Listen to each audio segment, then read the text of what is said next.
I'm going to look at adding images to our home page in this tutorial, and in actual fact in the next tutorial I'm going to look at adding images as well, but in a slightly different way. We'll leave that for the next tutorial.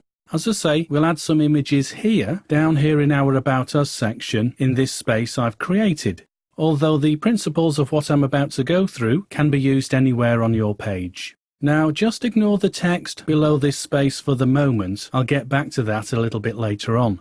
So I'll bring in an image, I'll move over to my Files panel, and inside this ES Images folder I want to bring in this JPEG. So I'll left click on it and then simply drag and drop to the left of our screen to this position. Now I need to add some alternative text here for SEO reasons, so I'll call this logo and OK it. And from this point you'd be forgiven for thinking, well, that looks great. The image fits nicely there. But this is deceptive. All is not as it seems in the responsive world. I'll just do a quick save by running up to File and then down to Save All. Right, here's the problem. I'm going to preview this in the 3 responsive views, desktop, tablet and mobile. So I'll come down here and click on desktop first.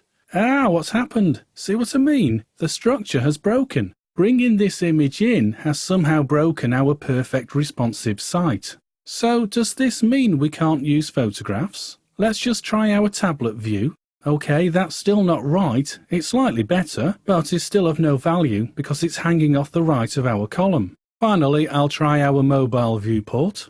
I just need to scroll down. The photograph is at the foot in the mobile view. OK, it's better, but it doesn't fill the width as we'd like it to. I'll go back to my full screen view. So, what's the solution? Well, the solution is provided by this text that I added here. Remember I pointed out at the beginning to ignore it for the moment? Well, this is the instruction that you'll need to show you what to do to make your images function and display how you'd like them to. This information, by the way, is taken from the Adaptations Manual. It comes as a simple PDF document, and all I've done is I've copied and pasted it here just for your convenience. And essentially, what this is telling us is we have to assign a class to the image, and we can choose from 3. As I say, I've added this text here for your convenience. We'll delete it later. So then, to remind you how to add a class, all you need to do is select the image, first of all. And because the classes are already written for us, as part of this extension, simply choose the class that you want to attach. So I'm going to do them in order, therefore I need to click on the drop reveal here next to class and find the class named as scaled. OK, simple enough. And now our image instantly snaps to fit the width of our text. OK, always a good sign. I'll do a quick save again. I'll go up to File and down to Save All. This is just habit, you don't need to do this. Right, let's try our previews once more. Here's our desktop view. It works. Well, what did you expect? Let's try our tablet view. Great stuff. Still good and all in proportion. And finally, our mobile viewport. Once again, I need to scroll down to the foot of the mobile view. OK, all good. I'll go back to my desktop. Right then, let's see the other classes. Remember to make sure your image is selected. And I'm going to change our class to the second option. Now don't forget you'll find in the manual, and here, the description of what this class is going to do.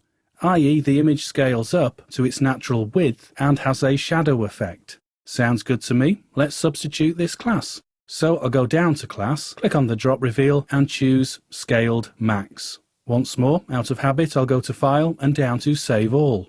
And so that I can see any CSS effects written into this, I'll flick on our live view by clicking on the button here, and then I'll go down to my 3 viewports once more. And as we've done already, I'll start with the desktop. Great stuff, looks perfect to me. I'll just zoom back in to see it better. OK, I like the rounded corners and the shadow. Now I'm just off screen, but I'm going to flick over to our tablet view. Great, just as good.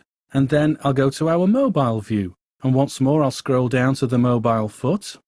OK then, looks good. It doesn't fill the space though and break up like with the previous class.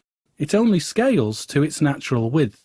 And in actual fact, you can see the description here for the previous class, where it states the image will scale as wide or as narrow as our page. So if the image is not wide enough naturally, it will have to degrade its quality as it resizes up.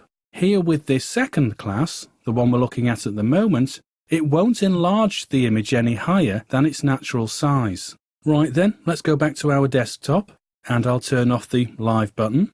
So now let's look at our last class option. Here's its description, and the salient part of the description is that it's the same as the previous class, but this time there is no shadow effect.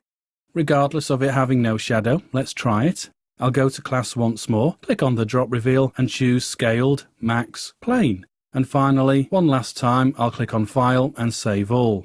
And then I'll click on my Live button and then go down to my preview buttons once more, and we'll go through them one at a time, starting with the desktop. And once more, it looks perfect to my eyes. Let's try it with the tablet view. Again, no problem with that whatsoever. And finally, with our mobile. And as we would expect, all perfect there as well. So that's how easy it is when we want to add an image to our page. We just have to remember we can't just simply bring the photograph in. We have to apply a class to it so it doesn't break our structure. Right, we'll finish up here then, and I'll see you in the next tutorial where we'll be further looking at images, but it'll be the image that features behind our menu.